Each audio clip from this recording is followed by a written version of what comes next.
I grew up in a dark, poor village. When I mention poverty here, most people won't even have a picture in their heads to see what I'm talking about. So let me try and paint a few pictures. Close your mind and imagine a village where only two people own a television. Close your mind in imagining a village where there was no single well water. Talk less of a borehole. Yes, we had to walk many kilometers to draw water.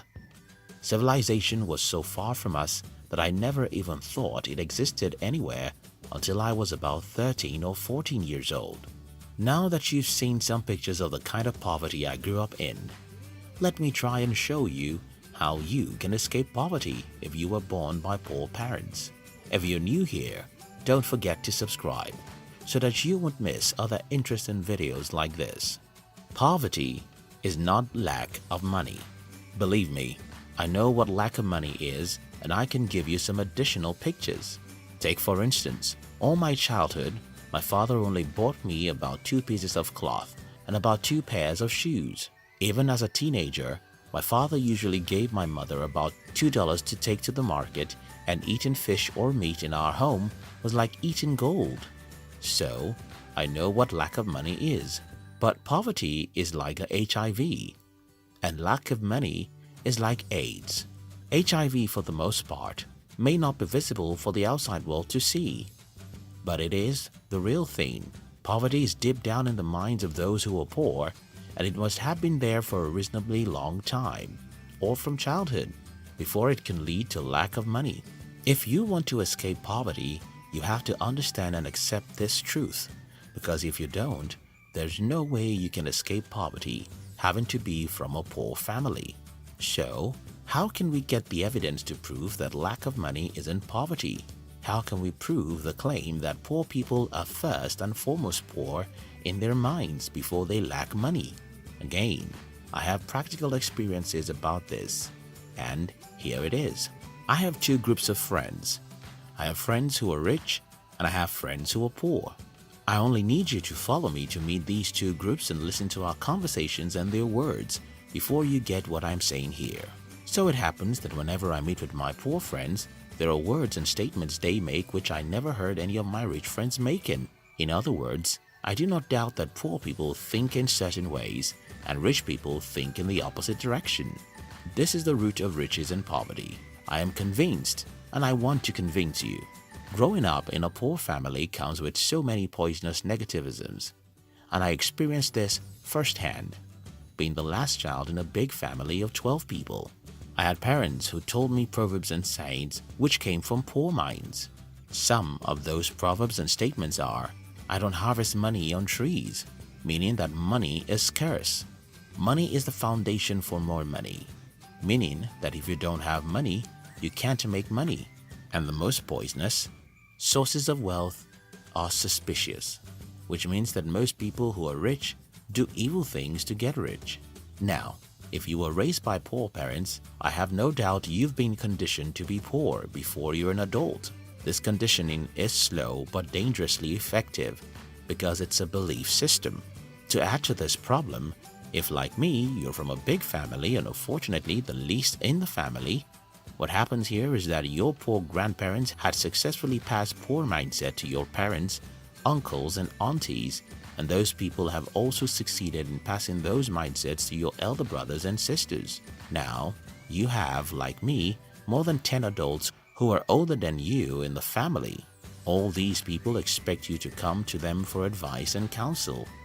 If you don't go to them, they are ready to dish that advice anytime you meet. Now, you see the problem? Your father always tells you that money is scarce, which, by the way, is a lie. Your uncle always tells you the story of how he became poor because he didn't study law at the university, which is another lie. Your brothers are telling you that the best way to get rich is to have 10 degrees, which is another lie.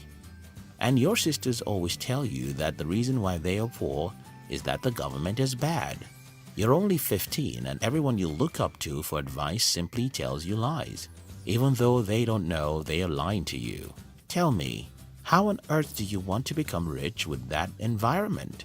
So, the first thing to do to escape poverty if you were born by poor parents is to understand the source of poverty, which is how we think about money and the world around us. Little change in mind can lead to a big change in life. When I was around 20 years old, I read in a book that about $4 trillion exchange hands in the world every day.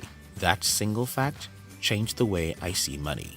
You see, since I was a boy, I've always listened to my dad complaining that money is scarce, and everyone else I knew from the society always uses different proverbs to say essentially the same thing. Now, at 20, I read that $4 trillion exchange hands all over the world every 24 hours. Come on! That's a game changer for me, because you can't possibly tell me that something so much that 4 trillions of it walk around is scarce. It just doesn't make sense, does it? If $4 trillion exchange hands every day, then money isn't scarce. All I had to do is to learn how to make a tiny percentage of that amount to come to me every day. Today, a very tiny percentage of that amount comes to me every day. That's the power of a little change in mind. A little change in mind can over time lead to a big change in your life. And that's what you have to focus on.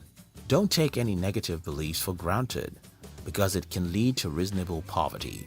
If, for instance, you believe that money is scarce, though that single belief doesn't seem like a big deal, it will affect how you think about money, the size of your dreams, and the courage you have in pursuing money. If you believe that the government or your employer is the reason why you're poor, though that's a simple belief, it will affect how you think about money, the size of your dreams, and the courage in your daily actions. Because I believe so strongly that money is too much in the world, for example, I was curious to know how to make just a tiny percentage of the $4 trillion that exchange hands every day to come to me. I threw away the TV. I have forgone my negative friends, and I read every book I could ever find about money. I simply wanted to know how to get a tiny percent of the trillions of dollars to come to me every day. And since I had believed that money is in fact too much in the world, every time I failed in the business world, I knew it's not because money is scarce for people to buy my products. It's likely because I don't know how to sell, or my product sucks. It's always my fault, and that's what a belief system does. Were you born by poor parents? Stop seeing poverty as a lack of money, because it's not. In the real sense, lack of money is like AIDS. According to medical practitioners, HIV must have been in the body untreated for 10 years before it turns to AIDS. Take a break to think about this. HIV is not visible to the outside world. It's there, growing and gaining strength, and it has to be there untreated for 10 good years before it turns to AIDS. The same thing happens with poverty. Poverty must have been in the mind for a long time before it manifests as lack of money. So if you want to escape poverty as someone who was born into poverty, your first duty is to undo every superstition, lie, and dangerous belief you inherited from your parents and family members. But how can you do this? Like anything, I may not know how you can successfully throw away a poverty mindset, but I sure know how I did it. I started by reading a lot of books, personal development, finance, biographies, etc. Then I stopped spending much time with anyone who seems to have a poor mindset, including my family members. Yes, I like these people, but because mindsets are contagious, I don't want them to infect me with their poor mindset. Yes, we can meet at a party and crack some jokes together. I can visit them for Christmas and eat chicken in their homes. But I will avoid real or deep discussions that can get them to know my plans and goals, because I know they will either tell me that it can't be done or that the economy is bad now. If you want to escape poverty, having been born by poor parents, you have to check the root of poverty and uproot it. Poverty is like HIV. Lack of money is like AIDS. AIDS doesn't happen except there has been HIV for a long period. If this video makes sense to you, join our money and entrepreneurship channel in the description box. We call it Money TV. We love you.